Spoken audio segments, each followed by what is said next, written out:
to the Lowenstein Sandler podcast series. I'm Kevin Iredell, Chief Marketing Officer at Lowenstein Sandler. Before we begin, please take a moment to subscribe to our podcast series at lowenstein.com/podcast, or find us on iTunes, Spotify, Pandora, Google Podcasts, and SoundCloud. Now let's take a listen. Hi, welcome to Don't Take No for an Answer. I'm your host, Lynda Bennett, Chair of the Insurance Recovery Practice Group at Lowenstein Sandler.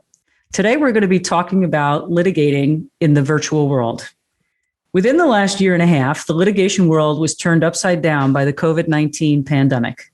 Literally overnight, courts were closed, contentious lawsuits were stopped in their tracks, and parties knocking on the door of resolving their matters at mediations that had been planned months in advance were abruptly canceled. For a few months, judges and litigants alike were scratching their heads and trying to figure out how to maintain business as usual in a fully virtual environment. Mediators were among the earliest adopters of Zoom technology, pivoting their practices into TV land, complete with virtual breakout rooms. Court reporters soon followed, assuring litigants that depositions could take place over the virtual airways, and screen sharing technology could be leveraged to maintain the surprise factor associated with using deposition exhibits. And while courts were slower to transition to the virtual environment, largely owing to their far less sophisticated technology infrastructure, judges too learned to be adept at using a variety of virtual platforms to conduct case management conferences, hearings, and oral arguments on dispositive motions. The one big gap in the legal process was figuring out how to conduct jury trials under the extreme conditions presented by the pandemic. Now, despite the remarkable resilience that all stakeholders to the litigation process demonstrated during these unprecedented and challenging times, the questions that we're going to discuss in today's episode revolve around whether these were or should be temporary fixes, and whether the legal process will be forever changed as a result of COVID-19. To explore these issues, I'm pleased to welcome my partner, Michael Kaplan, who is a seasoned litigator and trial attorney who used to be able to brag about his executive platinum frequent flyer status as a result of litigating matters all over the country. And our friend, Robin Goldfischer, Senior Vice President and General Counsel of the Valley Hospital. Robin has been managing outside counsel and handling a wide variety of complex litigation for more than a decade, and therefore is well positioned to give us the client perspective on what changes should stick and which ones should be 86th. So welcome, Robin and Michael. Very pleased to have you here today. Good to be with you.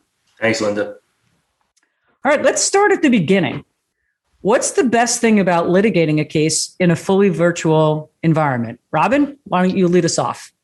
So best thing, clearly, it's more cost effective. You don't have the travel expenses. You don't have the travel time, no hotel stays for experts, meals, don't have to keep track of that. So from a purely economic vantage point, the virtual world has played well. So Mike, what's the counterbalance to saving the money, which is hard to dispute as Robin's getting beat up by her business folks to keep that litigation budget down? What are some of the consequences of the cost savings? I think you're losing the ability to really be an advocate. I mean, I'm someone who believes that litigation is an art, and the advocacy is something that you practice and I don't want to say perform, but something that you execute. And advocacy via the virtual setting is very challenging. It's just a lot of advocacy is based on reading cues that aren't necessarily spoken. They're viewed, and the inability to see people, how they're reacting to information, or to gauge people's body language to determine whether or not they're telling the truth or they're uncomfortable with a topic. You're losing all of that because people are literally, in the case of depositions, are sitting in their offices, likely wearing, pajama bottoms, and are very comfortable in their homes, and you lose all of that. So that's, I think, the highest level thing from a purely advocacy standpoint is you just lose the ability to be an effective advocate on so many different fronts. Got to dress for your day. I guess that's what you're saying, Mike. So Robin, how do you strike that right balance between managing the litigation budget and knowing, what are you going to be instructing your outside counsel when they need to be in person versus when you'd prefer them to leverage the technology that's available now? So I think it's all a matter of careful selection. be it certain things are easy to do via technology. For example, appellate arguments, arguing motions where you don't have witnesses. And I would say that in some respects, having the technology has played well because you can pin the judge to your laptop and you can watch his or her facial expression as your adversary is making their argument. And you can see what is and is not playing well to an extent that you were not able to do if you were sitting in the fourth row of a courtroom listening to the same motion. I would also argue that it makes it more accessible for general counsel to be present at important motions without having to get in the car and drive to Trenton or to New York City. So I think those are benefits. I don't think it plays well in a matter where you have multiple witnesses testifying in court for the reasons that Michael expressed. I think you have to be able to judge people's body language and demeanor. I think it's difficult to know if someone's sitting in their living room, whether there's somebody sitting at the side coaching them that you can't see. So I believe it has a time and a place. I think we used it for all things during pandemic for obvious reasons. And I think now's the time to sit down and really determine the advantages and disadvantages based on the matter that you're dealing with. So, Mike, can you give us an example in your practice over the last 15 months where you've conducted a deposition or an oral argument in the virtual world where you feel like you've both had a benefit or a gain from doing that? And give us an example where you felt like something was lost over the video screen. Yeah. So, I think from a beneficial standpoint, we are in the process of arbitrating a case now, and we have a very litigious adversary who was insisting on taking supplemental depositions and swore that he needed at least 4 hours to complete these supplemental depositions. And when we sat down to do it, he took 37 minutes. And so right. So on the next episode of the podcast, we'll talk about how to properly estimate your deposition time, but that's not today's. That's beyond the scope, but don't take no for an answer, right, my friend. Exactly. So, but from that standpoint, completely agree with the technology, because this would have involved the witness was in Chicago, right? There would have been a flight out, a prep, all of those things. I completely agree with that notion. However, I also argued on behalf of the Tort Claimants Committee in the Diocese of Camden bankruptcy case in a very complicated motion about the bankruptcy bar date at the beginning of, I think it was February of this year, where the bankruptcy court was using a program called Court Solution. So not Zoom, just pure telephonic argument. You could not see anybody. I think there were 9 different lawyers arguing. It took 5.5 hours, and you're not able to read the judge. You're not able to see your adversaries. We're talking all over each other. And you took a 5.5 hour hearing that if it were in person, I'm guessing it would have been done before the lunch hour. And so that's just a waste of everyone's time and effort. Right.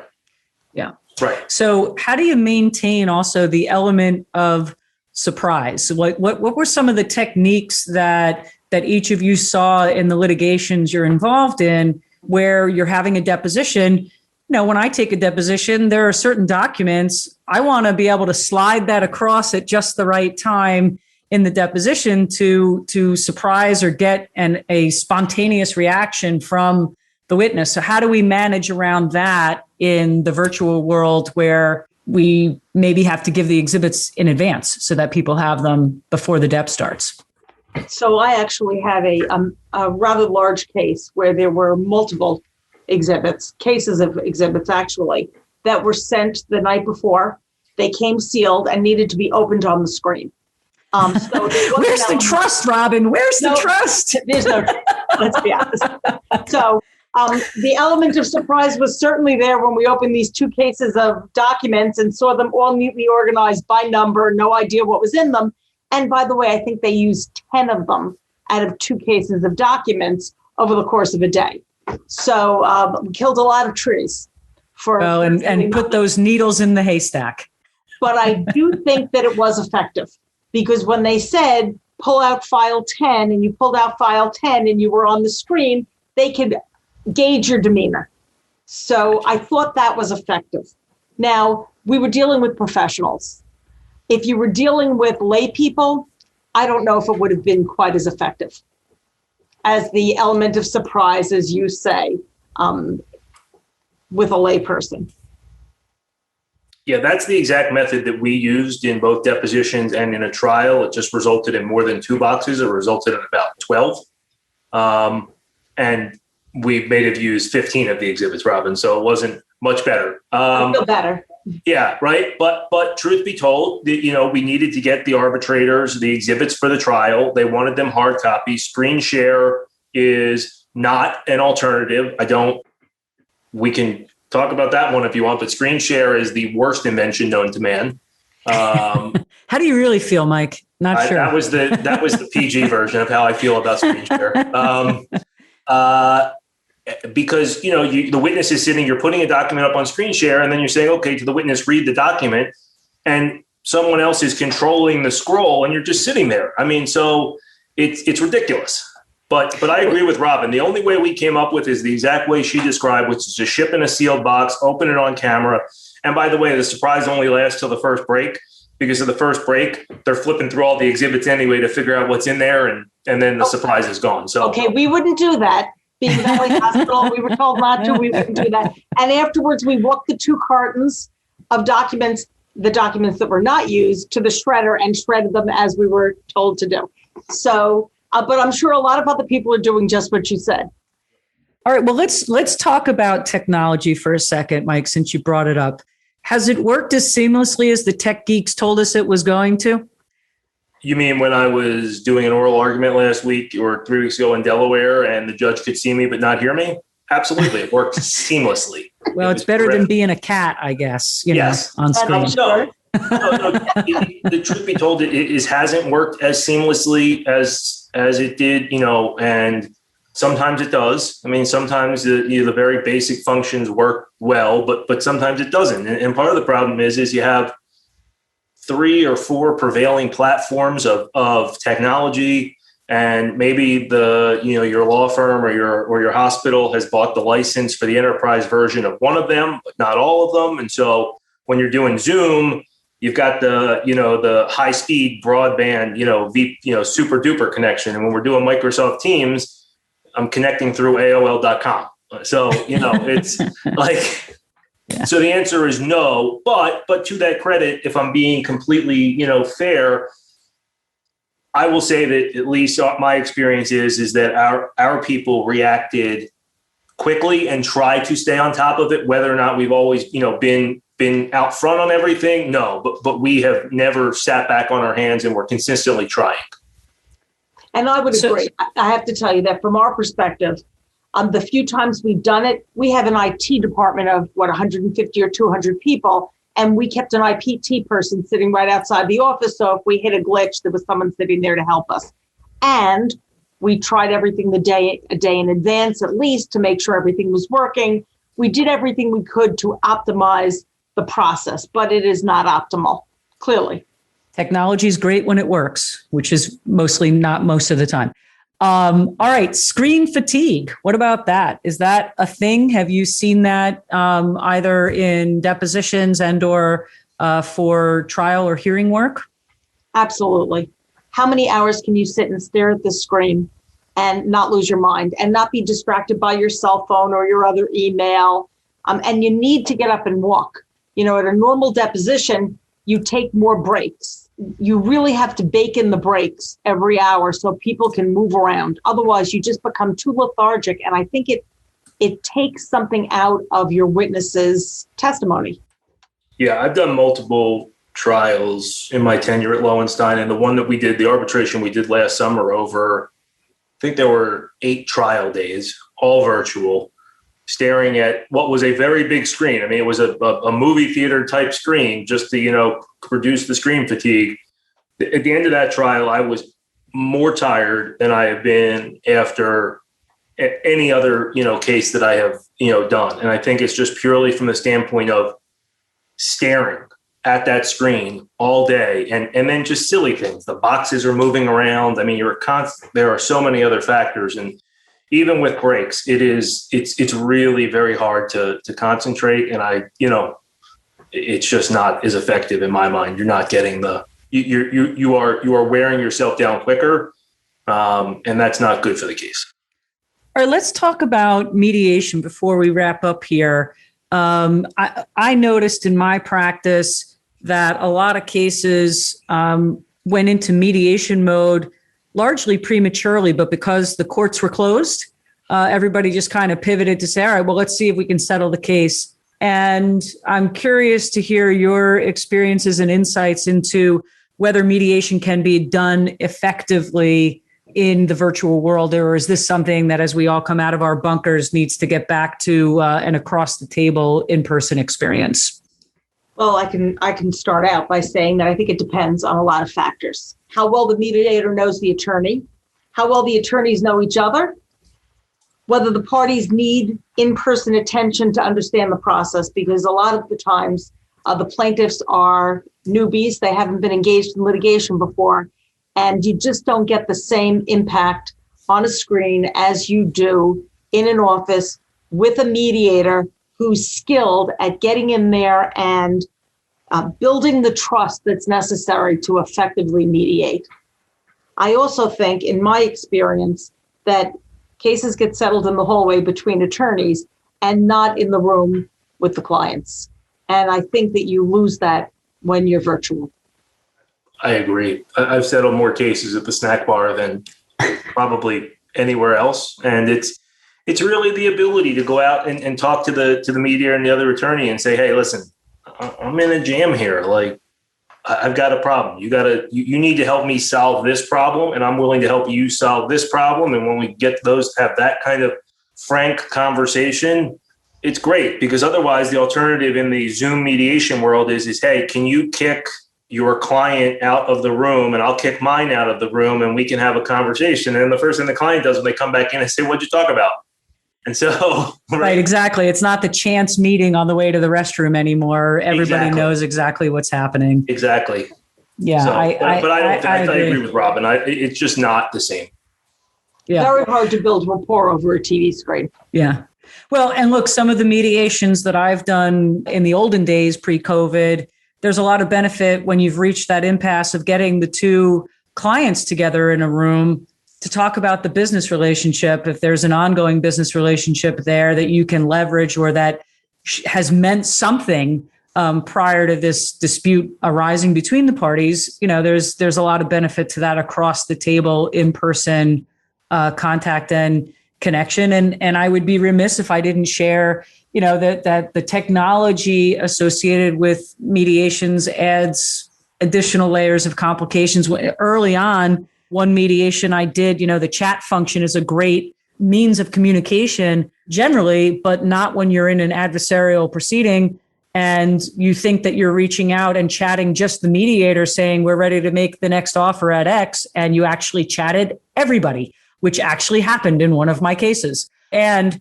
mediators telling us, oh, don't worry, you'll definitely hear us before we come back into the room. We'll let you know. And here I am knee deep in a strategic conversation and boop, the mediator pops up on the screen with no notice whatsoever. So I think there are additional sets of complications in the mediation context that will make it challenging. And certainly I will be happy to return to the Jams snack bar to get my cases settled. All right. Well, so thank you both, Robin and Mike, for sharing your insights today. I think that we have some pretty good positives and not so positives coming out of the technology that we all learned over the last 15 months. And we'd love to have you back at some point in the future, like maybe a year from now. We'll do a check-in and see what actually stuck and how much we went back to business. But thanks for joining us today on Don't Take No for an Answer, and look forward to seeing you next time. Thank you. Lynda. Thank you for listening to today's episode. Please subscribe to our podcast series at lowenstein.com/podcasts, or find us on iTunes, Spotify, Pandora, Google Podcasts, and SoundCloud. Lowenstein Sandler podcast series is presented by Lowenstein Sandler and cannot be copied or rebroadcast without consent. The information provided is intended for a general audience and is not legal advice or a substitute for the advice of counsel. Prior results do not guarantee a similar outcome. The content reflects the personal views and opinions of the participants. No attorney-client relationship is being created by this podcast, and all rights are reserved.